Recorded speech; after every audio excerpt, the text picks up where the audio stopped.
Баршаға сәлем. Бұл компания жаңалықтары мен брендтер оқиғалары туралы әңгімелейтін ең үздік ақпараттық жоба Alina News'тың 2-ші маусымы.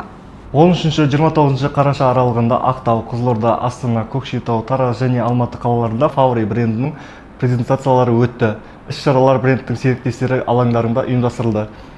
Дизайнерлер мен әрлеу шеберлері Favori өнімдері туралы ақпарат алып, шеберлік сағаттарына қосып қатысып, кәсіби тәжірибе алмасуға мүмкіндік алды.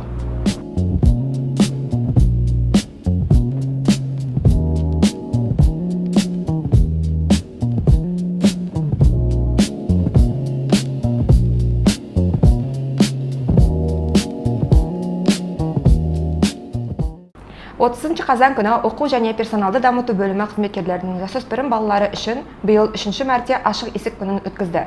13 пен 17 жас аралығында 17 қатысушы компанияның негізгі үрдістері қалай жұмыс істейтінін көріп, кез келген кәсіби бағытта өз әлеуетін қалай ашуға болатынын білді. Шара соңында барлық қатысушылар Алматыдағы құрғақ қоспалылар зауытына барды.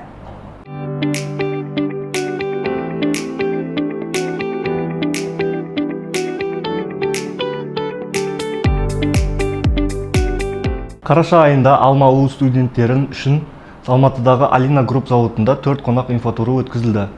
Болашақ логистердің 100-ге жуық студенті өндірістік цехтарды аралап, компанияның тарихымен және тәулігіне 1500 тоннаға дейін құрғақ қоспа өндіретін зауыттың мүмкіндіктерімен танысты.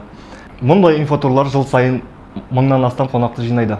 Ал дәл қазір сіздердің сүйікті English Club. I recently attended the Nippon Project competition in Vietnam, and I am thrilled to share that I have been appointed as a project leader for Strong Manufacturing Program for Alina Group. This is an amazing program implemented across all Nippon companies, and it will give us the unique chance to implement Nippon's world-class management practices and radically upgrade our manufacturing processes. Thank you to the Alina Group leadership for their trust and for giving me the opportunity to run such a large international project. Бізбен бірге болыңыздар.